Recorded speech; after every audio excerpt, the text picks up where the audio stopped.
Paano mo naman makapag-encourage yung pamahalaan na mamili online? Ultimo yung DTI secretary natin, na si Cristina Roque, di ba? Budol din yung sinasabi patungkol doon sa 500 pesos na pwede raw pang Noche Buena package. Actually, Marlon, yung 500 pesos na yan, I had, kasi may nakita akong post na tinanong niya si ChatGPT kung kasya ang 500. So I also tried myself na tanungin ng ibang maaring iba yung prompt ng tanong mo, iba yung prompt ng tanong ko. So ibig sabihin, magkaiba din ang sagot ng ChatGPT. So nung tinanong ko si ChatGPT ng ibang paraan ng pagtatanong, dahil sinabi ng DTI ganito ganyan, posible ba at kasya ba sa isang payak na pamumuhay ng isang Pilipinong pamilya ang 500 pesos para sa Noche Buena? Tapos alam mo, buti pa si ChatGPT may datos, Marlon, para kanyang i-reference yung sagot niya na magandang tanong, practical na tanong, pero hindi posible. Dahil tapos, generate niya, ang ham ay ganito, ang macaroni ay ganito, ang spaghetti ay ganyan. Buti pa ang ChatGPT nakakaunawa na hindi sapat ang 500 pesos sa isang family household para sa Noche Buena. Saan ka dadali ng 500 mo? Detach sa realidad yung gobyerno kung gaano nakamahal talaga ang presyo ng bilihin, at dahil detach sila sa tunay na presyo ng bilihin, wala talagang aasahan ang mga mamimili na maibsan yung dinadaing natin sa kanirereklamo natin na kabi-kabila na lang, lahat na lang ng bawat kilos, galaw at bayarin, mataas. Yung 500 pesos na yun, Pam, yung pambubudol na salitang yun mula sa DTI, ano yun isang insulto sa mamayang Pilipino. Isang insulto yun na magpapasko na lang kahit ba sa mismong araw ng Pasko, hindi nyo ba ipapalasap sa amin na merong gobyerno na tunay na nagmamalasakit at merong gobyerno na kahit papano magsasabi ng totoo, ng tunay na kalagayan ng ekonomiya at ng ating bansa. Yung 500 na yan, Marlon, hindi lang itong taon ito sinet nila yan also last year. I think 3 consecutive years siniset na nila yung 500 na yan. At walang natututo, walang nakikinig. Alam mo pa ang nakaka-offend dyan, Marlon? Yung condescending ways ni Claire Castro na pagtawanan na meron namang nabibili dyan, di ba? Yung nakaripak na daw na pang chop suey and then bumili ka ng bihon, bumili ka ng toyo. How dare you? Saan ka ba galing dati? Gaano ba kaangat ang buhay mo dati bago ka nakatungtong sa likod ng kalabaw para sabihin mong you're above everyone else? Para ganyan na maging tono mo na wala ka ng puso para sa mga mabababa dahil akala mo angat na angat ka na. Tatandaan nyo po bilog ho ang mundo. Well, sa iba flat, pero di ba? Bilog yan. Ngayon nasa taas ka. Ngayon nasa taas ka, maaaring yung ginagawa mo ngayon na pangungutya, pagiging yung patawa-tawa mo lang diyan at yung mga pambabraso mo sa mga tao, maaaring sa susunod ikaw na ang ginaganyan. Tapos alam mo yung panligaw dito sa 500 pesos na to, Pam. Pwede mong pagkashin. Pero sobrang tipid. Sobrang tipid nun. Yung sustansya, yung sarap, makokompromise yun, compromise yun. Kasi para lang ipilit yung kagustuhan ng gobyerno na pagkasya yung 500. Ibig sabihin dito, Pam, wala talaga silang malasakit. Ang kanila, ayan, eto na, pagkasya nyo yan, eto 500 pesos. Walang malasakit na dapat kahit papano, meron man lang disente, masarap, at magaang sa pakiramdam na magsasama-sama kayo ng pamilya na hindi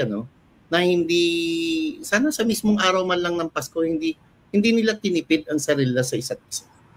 Na sa kabila ng buong taon o sa nakalipas na 3 taon, puro hirap, pasakit at dusa at kagutuman ang dinanas nila. Sana sa banal na okasyong ito, yung Noche Buena man lang, makalasap man lang sila ng kahit kaunting ginawa at hindi yung iniinsulto ko pa ng mismong gobyerno mo, ng mismong estado na dapat sila ang may moral na obligasyon para ipalasap sa atin na merong gobyernong nangangalaga at nanggagabay sa kanila. Nung kailangan nila tayo, Marlon, magkano ho ang pinakamalaking natanggap ninyo para bilhin ang inyong boto? 10,000 per household? Sabihin na natin 10,000 per household. Magkano ayuda pa? Magkano ayuda? 10,000? Kasi kailangan nila ang boto ninyo, natin. Ngayon hong sila ang kailangan natin para sana sa mababang presyo ng bilihin, para kaya natin bilang mga payak na namumuhay sa ating mga payak na pamilya, Marlon, na meron lang payak na kakayanan para mabuhay. Ito, anong ginagawa sa atin? Kinukutya tayo na pagkasya nyo yung 500. Para pa nga tayong mga asong gutom na, syempre kapag walang-wala ka, kukunin mo yan, kakagatin mo yan. Pero yung kinuha mo na, tinanggap mo na, pero kinukutya ka pa, mainsulto naman ho tayo, bigyan naman ho natin ng dangal ang mga sarili natin na we deserve better, we deserve more, and we don't deserve the kind of leadership that Bongbong Marcos is portraying these days, or the lack of it. Baka nga wala pa siyang leadership na talagang, may nakita ka na? May nakita ka na? Ang nakikita ko, Pam, yung mga karangyaan na pamumuhay nila. Ang nakikita ko, yung maliban doon sa talamak na korupsyon, na sa kabila may ganyan, di ba? May issue pa ng drug addiction. Ang nakikita ko yung party-party nila. Ang nakikita ko yung konserto nila, kabi-kabila. Nakikita ko yung mga passion gala nila, kabi-kabila sa loob mismo ng palasyo. Yung mga versus nagka-oras tayo kahapon kahit papano na i-replay kung paano sila nawala sa pwesto, kung ano talaga yung pagiging extravagant nila nung sila ay nasa pwesto, nung sila ay napatalsik, nagpunta ng Hawaii, Marlon. Even Kennedy, dun sa video na yun, dun ko lang naalala, Marlon, no? Yung palang mga alahas nga naman nila, tinago nga pala nila sa diapers, di ba?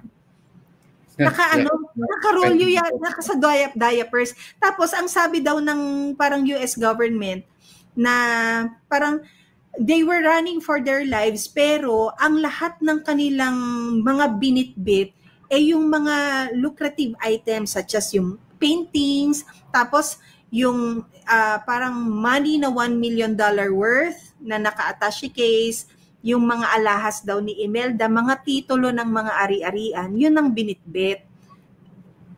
And then, look, years, decades after, Marlon, yung ginawa nila noon, ginagawa pa rin ngayon. Ito yung taong hindi natuto eh. Yung hindi ka natuto sa kasaysayan. Marlon, alam mo ba, that history is there so we can reference to the right and the wrongs. Yung right, i-improve natin. Yung mga tamang nagawa, i-improve yan. At yung mga mali, yun yung mga dapat mo nang iwasan. I-rectify mo.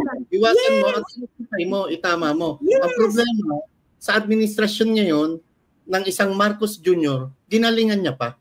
Nilagpasan niya pa yung pagiging corrupt ng tatay niya. Pamisa-isahin ko lang. Magkano yung issue doon sa GAA, sa illegal insertion, sa national budget? Umaabot na 241 billion. Di ba? Tapos yung issue ng flood control project, 500 billion. Pagtansya pa lang to, yung Maharlika funds, Pam, wag natin kalimutan, 250 billion pesos. Yung gold reserve, magkano? 129 billion pesos. Puro billion to. Yung PhilHealth Fund, magpapasko na po, Mr. President Marcos Jr., yung pangako mo na ibabalik yung 60 billion pesos mula sa 89 billion pesos na siniro nyo sa PhilHealth Fund, hanggang ngayon wala pa ho, hindi pa ho na ibabalik sa kaban ng bayan. Tapos Pam, yung GSIS, 62.5 billion. Yung SSS funds, 62 billion.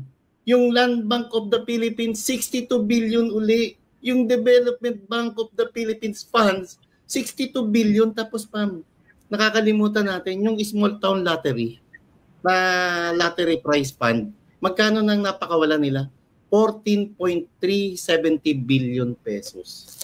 Marlon, you have to remember may PDIC din silang kinakalikot, PDIC. Yung PDIC, insurance yan ng mga depositors na hindi naman nila pera, na hindi naman nila pinaghirapan. Why will you want to have a hand sa insurance ng mga individuals na may deposito. Ganyan. Alam mo, Marlon, habang pinapanood ko nga yung replay na yon ng kanilang nandyan yan sa third floor studio. Tingnan nyo po, kahapon yan po ang ating material. Yung narration, parang the wealth that they got were siphoned. Yan yung talagang, yung ano bang Tagalog ng siphon? Yung hinigop, ninakaw. Well, in short, ninakaw sa kaban ng bansang ito. Diba? And then here we are, Marlon. Today is what? November 30. Today we celebrate what? Bonifacio Day. Today is Bonifacio Day, no? Ito dito, Marlon. Si Bonifacio, ito talaga ang tunay na supremo, Marlon. Supremo ng Katipunan. Kung saan siya yun talaga naman nag-spark ng uprising, Marlon, noong 1996. 1896. Yan yung event na nag-ignite ng ng independence ng yung para lumaban sa pagiging independent ng bansang Pilipinas against the Spanish, no? Yeah. Yung tapos dito nagawa yung Cry of Pugadlawin. Tapos dito tayo nagsimulang maging malaya dahil sa revolusyon na ginawa ng isang Andres Bonifacio, yung matapang na naninindigan sa bansang Pilipinas. At lahat tayo ay Andres Bonifacio. Si Marlon ay isang Andres Bonifacio, ako, ikaw, tayong lahat. Merong Andres Bonifacio sa ating puso.